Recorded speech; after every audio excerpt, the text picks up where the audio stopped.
السجل اهو. خد منه سجل مكالمات طيف وبص فيه ولقى كل مكالمات مع فهيم. اتصدم، وقع من ايده السجل. ازاي؟ بقولك ايه، تعرف تجيب لي المكالمات دي؟ عايزه اسمعها بتقول ايه في المكالمات اللي فاتت. حاضر. ومشي من قدامه، واسد قعد على اقرب حاجه وهو مصدوم. ازاي بتكلميه ليه يا طيف؟ وبينكم مكالمات كتيره ليه؟ حط ايده على دماغه. مش عايزه اتصدم فيك يا طيف، اول مره اثق في حد وكان انتي. اوعي تغزليني ارجوكي. سمع تليفونه بيرن ومسكه وبص على المتصل، واللي كان الطيف. كان متردد ومش عارف يرد ولا لا. الو يا طيف. الو يا اسد، اخبارك ايه؟ انت كويس؟ الحمد لله يا طيف. حصل لك مشكلة في الشغل ولا حاجة؟ طمني، عقلي مشغولة عليك يا أسد. والله. استغربت. في ايه يا أسد؟ مالك؟ ماليش، بس الموضوع عدى، أنا بس معايا شغل، هخلص وأكلمك. أسد. نعم. صوتك ماله؟ صوتك في حاجة غريبة أوي يا أسد. لا أنا تمام يا طيف، ما تشيليش همي خالص. شوفي بتعملي ايه وهخلص واجيلك. تمام يا أسد، ممكن تخلي بالك من نفسك؟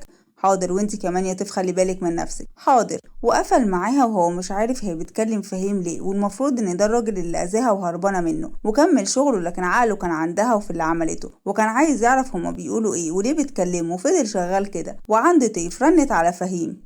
الو يا طيف. انت ازاي تضحك عليا بالشكل ده وانت اصلا رايح تهرب ممنوعات وضيعت عليه المهمه؟ علشان ما ضيعش على الاستاذ اسد. اروح انا في داهيه يعني ولا ايه؟ مش فاهمك يا طيف. حرام عليك، انت ضحكت عليا. مش ده اللي متفقين عليه يا فهيم؟ هو خدعك ولا ايه بأفعاله؟ غبية قوي بصراحة يا طيف.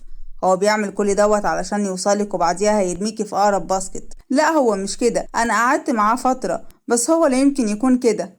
شوفي بنفسك انه مستني بس ياخد غرضه منك وبعديها امك في العشة ولا طارت. ما بقتش اصدقك يا فهيم بعد ما ضحكت عليا امبارح. اتأكدي بنفسك، انت عايشة مع شيطان مش بني ادم وظالم. ازاي ظالم وانت بنفسك رايح تسلم شحنة ممنوعات؟ ومين قالك انها بتاعتي؟ ولا انا اللي بسلمها؟ انا معرفش حاجه عن اللي جواها، بتاعت حد من صحابي وطلب مني خدمه، وبما اني بكره اسد فحبيت اضره في شغله. هدف انتقام وهدفك انتقام، ولا انت ناسيه انت دلوقتي عنده ليه؟ لا مش ناسيه، قولي الحقيقه يا فهيم. هو فعلا اسد زي ما انت ما بتقول عليه انت وبابا؟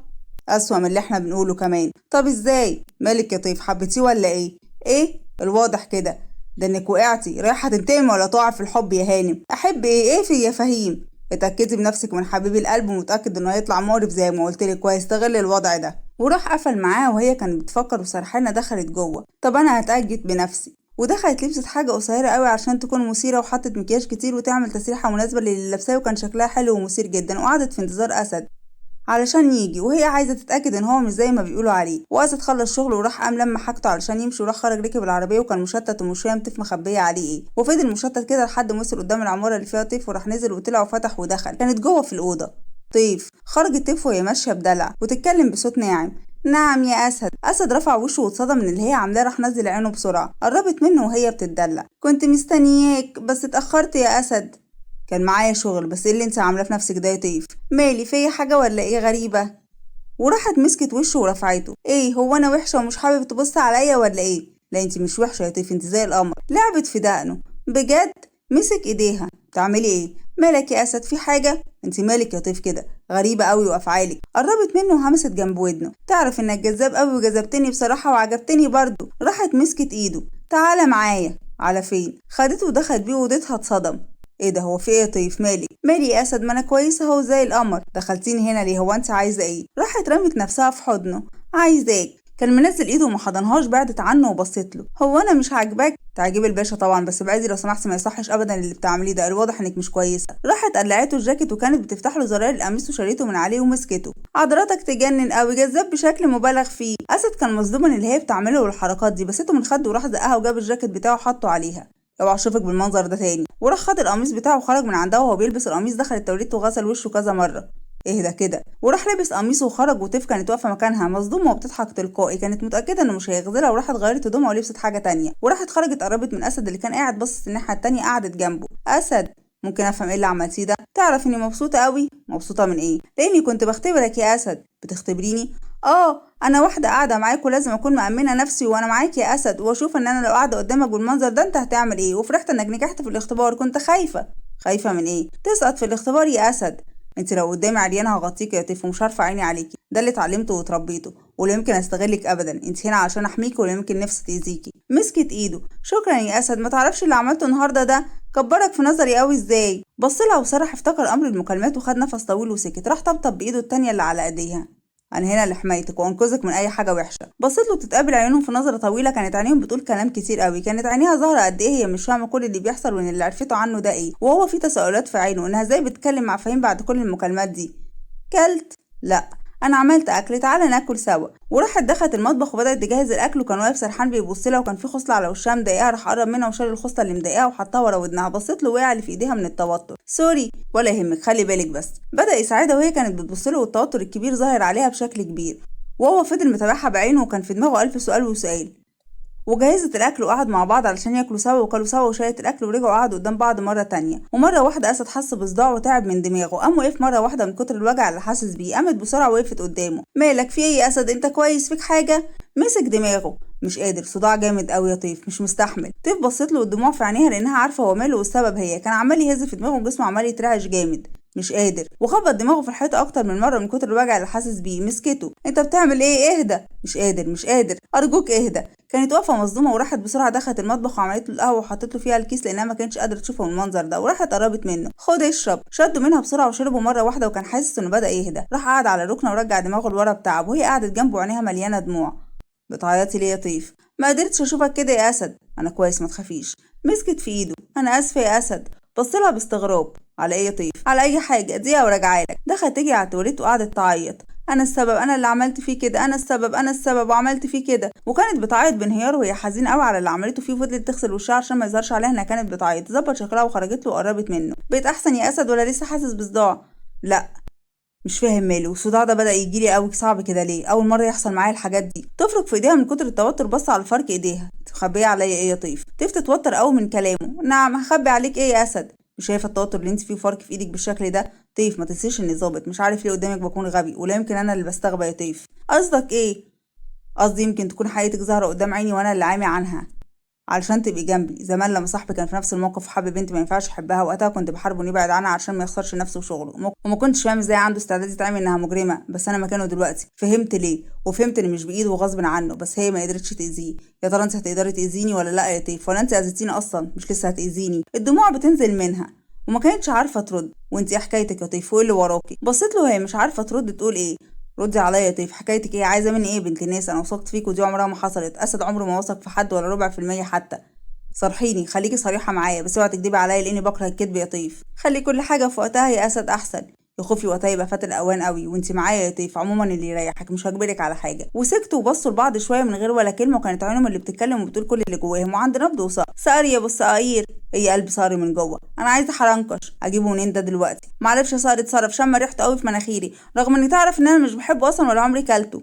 بقيت شمامه يا بت ولا ايه؟ هات لي حرنكش سقورتي. حاضر يا قلبي سقورتك. راح يجيب لها وخد وقت على ما لقى، وراح جاب لها ورجع لها. اتفضلي. خدت منه. ايه ده يا ساره، انت عارف اني ما بحبش الحرنكش. رفع حواجبه وهو بيبص لها باستغراب. نعم، مالك؟ مش انت اللي قلتي عايزه؟ شيله من هنا بسرعه، ريحته قلبت بطني يا ساره. كان واقف مستغرب من اللي بيحصل. شيله من هنا بسرعه، مش قادره. طب يا ستي خلاص، ما تزعليش نفسك. خده ولقى في وشه دليده. خد يا دليده. ايه ده؟ حرنكش. نبض ضربته وقالت نفسها فيه، وشم ريحته. لما جبته قالت ايه ده، انت عارف ان انا ما بحبوش، وطلعه بره ومش طايقه ريحته. بصيت له شويه وسرحت. ها؟ ايه مالك انت كمان؟ لا مفيش، هد انا بحبه قوي، ده العيال اللي جوه بطني دول هيفرحوا بيه قوي. وكانوا عمالين يضحكوا مع بعض. وراح دخل لنبض اللي كانت فاتحه علبه نوتيلا وقاعده عماله تاكل فيها وهي بتعيط. اتصدم.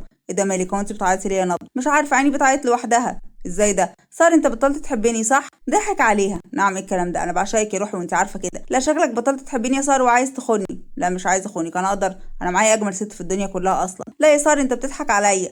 قامت وقفت فوق السرير. طلعني يا ساره. انت اتجننتي يا بت ولا ايه؟ كمان مش مستحمل تقلبات مزاجي يا بيه؟ انا اقدر يا روحي. وراح شدها ونزلها وخدها في حضنه. انت عارفه ان انا بحبك ازاي، وانت عندي ايه. وفضل حاطنها وكان بيطمنها ومر اليوم عليه بشكل طبيعي وعادي من غير اي احداث تانية. وتاني يوم عند اسد صحي على مكالمه الضابط. معايا المكالمات بتاعتها يا سياده المقدم، جاي لك حالا. وقام لبس بسرعه وكانت لسه نايمه، وراح وصل للمديريه وقرب من الضابط بسرعه. تقدر تسمع؟ اطلع انت وسيب لي الله بسمع. امرك. خرج وساب اسد اللي بدا يسمع المكالمات بتاعه طيف. اطلع انت وسيب لي اللابتوب اسمع التسجيلات. امرك. وخرج وساب اسد اللي بدا يسمع مكالمات طيف، وبدا بالمكالمه اللي كانت يوم المهمه. وسمع فهيم وهو بيطلب من طيف انها تخليه ما يروحش المهمه. اتصدم. ازاي يعني؟ انت طلعت السبب اني ما اروحش المهمه يا طيف؟ وراح سمع اخر تسجيل وهو لما كانت طيف بتقول له انت بتضحك عليا، وطلعت رايح تسلم شحنه ممنوعات. وساعتها لما قال لها لو حاولتي بس تغريه هتشوف انه هيسلم لك، علشان كده وقتها عملت الحركه دي. بس ازاي الكلام ده بينهم؟ هو المفروض عدو طيف. انا ما بقتش فاهم اي حاجه خالص. وسمع اول المكالمات ولما كان بيقول لها بدات اللي اتفقنا عليه وهي قالت له بدأت بإيه؟ طلعتي مزوقة عليا يا طيف، معقولة؟ وكان بيستغرب إن كل المكالمات كانت طيف بتسأل فيه فهيم أنت متأكد إن هو زي ما أنت ما بتقول؟ هو موصلها إيه عني؟ وإيه خلاها تقرب مني أصلا؟ بدأ ياخد التسجيلات دي عنده، هو حرفيا كان في حالة ذهول، وقام وقف دخل الضابط. خلاص تمام، خليك مراقب كل المكالمات بتاعتها أول بأول وبعتلي المكالمات على طول. تمام. اللاب يدي انذار. ايه ده؟ ثواني سيادتك، دلوقتي هي بتكلم حد كده، حابب تسمع؟ سمعني بسرعه. وراح فتح المكالمه وكان برضه فهيم وعند طيف. صحيت على اتصال فهيم وراحت ردت. الو؟ ايه، القطه نايمه في العسل طبعا. اخرس، انت واحد كداب وكدبت عليا يا فهيم، حاولت تخليني اشوف اسد وحش علشان انتقم منه وهو مش كده. ازاي قدرت تستغل حزني وضعفي وزعلي على اللي انت عارفه وتستغل حزني ده في انتقامك؟ ولا انت ناوي عليه وتستغل ان انا كنت عايزه انتقم منه؟ بس انتوا شكلكم غلط. انت هتبقي مع واحد زي ده يا طيف؟ مش قلتلي اغريه وقتها هتشوفي وشه الحقيقه؟ عملت ده وما فكرش حتى يرفع عينه عليا. انت دخلتني اللعبه دي ليه؟ انت اللي دخلتي مزاجك، مش ده عدوك، مش ده اللي انت عايزه تدمريه لانه دمر حياتك. ده حتى الخطه بتاع فرحك المزيفه كانت من تفكيرك وتخطيطك انت، انك تظهري قدامه بريئه ومكسوره الجناح مغلوبه على امرك علشان تاخدي شفقه منه، او حتى ما يفكرش يدور وراكي. وعملتي فيلم اكشن عشان يدخل عليه. انكري ان كل ده من تخطيطك. ما انكرش، انا فعلا عملت كده بس قبل ما اتعامل معاه، لكن لما بدات اتعامل معاه شفت انه مش زي ما انت ما قلتلي. ده واحد نضيف، عمل لك غسيل مخ. ولا غسيل مخ ولا حاجه. بيقول لك تعرف فلان؟ اعرفه. عشرته؟ لا يبقى ما تعرفوش. وانا عشرته وعرفت انه انسان نقي. انا ازاي بدات في الخطه دي؟ ازاي؟ لا ده شكلك حبيتيه كده. ايه الواضح؟ وقعتي في فخ الحب يا شاطره. ابعد عني، انا بكرهك، انت انسان كذاب مخادع. عيب الكلام ده بقى، انا قد بابي. قفلت في وشه وهي بتعيط. منك لله شيطان، هصلح اللي عملته ده ازاي؟ ونرجع عند اسد، كان بيسمع الكلام وهو مصدوم. تنتقم منه ليه؟ هو عمل لها ايه؟ كان بيسأل نفسه ألف سؤال وسؤال ومش فاهم حاجة. وخرج أسد من المكتب بتاع الضابط وهو تايه وكأنه في عالم تاني خالص. خبط فيه سما. أسد انت كويس؟ أسد ما خدش باله منها ولا إنه خبط فيها، كمل طريقه ووقفت تبص عليه وهي مستغربة. أسد هو ماله؟ في ايه؟ ينادي عليه آسر. أسد ولا سامع ولا شايف، هو كل اللي قدامه الوقت اللي قضوه مع بعض واللي عملوا علشانها وصوتها وكلامهم بيتردد في ودنه. خرج أسد بره، ركب العربية وبدأ يسوق وهو في حالة من الصدمة. ازاي اتصدم فيكي؟ انت بالذات ما كنتش حابة اتصدم فيكي يا طيف، لأن انت الوحيدة اللي قدرت أثق فيكي وتكسري كل حواجز قلبي. أنا ازاي طلعت مغفل وغبي معاكي؟ أنا أسد زين الحديدي اللي الكل كان بيحلف بذكائه، قدامك انت كنت غبي وسبتك تعملي فيا كده. ازاي يا طيف؟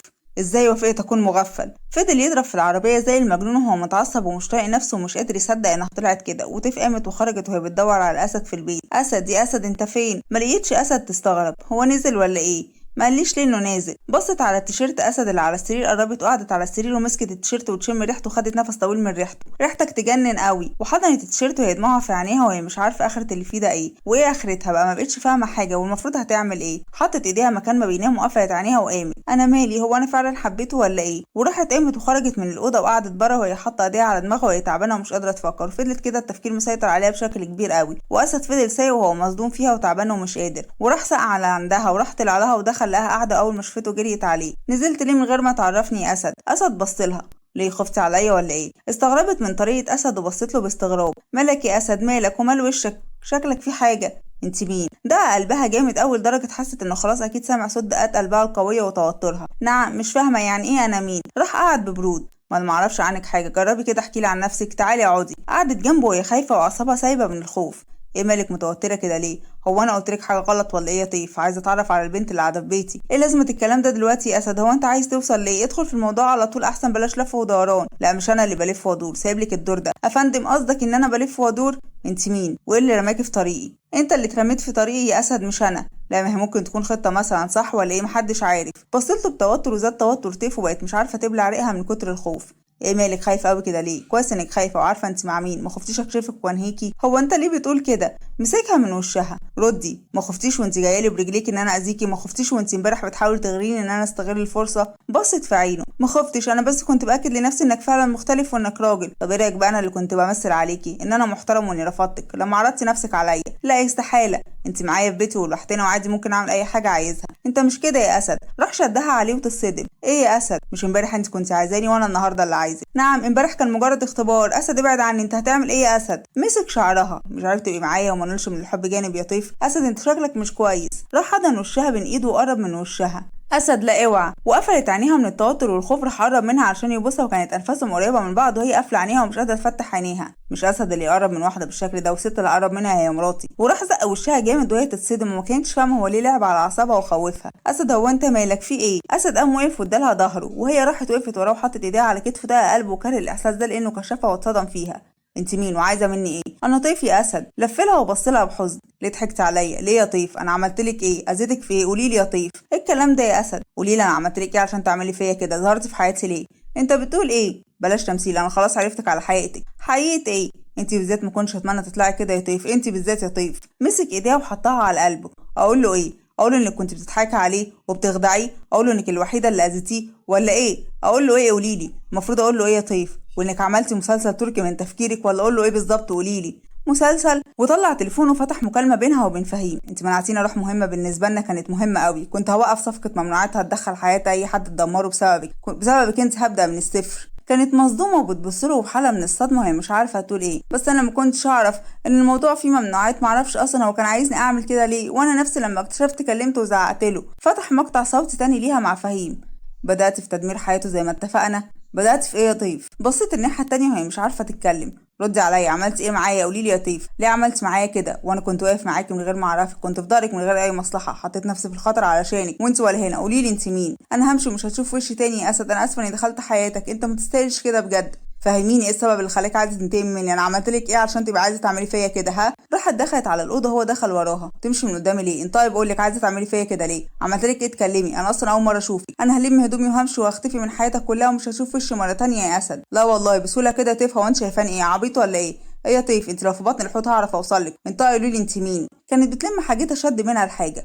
بطلي قولي لي انت مين وانا عملت لك ايه عشان تدمريني؟ ليه يا طيف؟ عملت لك ايه لكل ده؟ ابعد عني يا اسد، سيبني. انا اسفه اني دخلت حياتك يا اسد، انا غلطانه في ده. راح شدها عليه. ما تخليش علي يفكر، ما تخلينيش اكتشف الحقيقه من بره يا طيف. عايز اعرف منك انت. سهل اعرفها من وراكي بس مش عايز كده.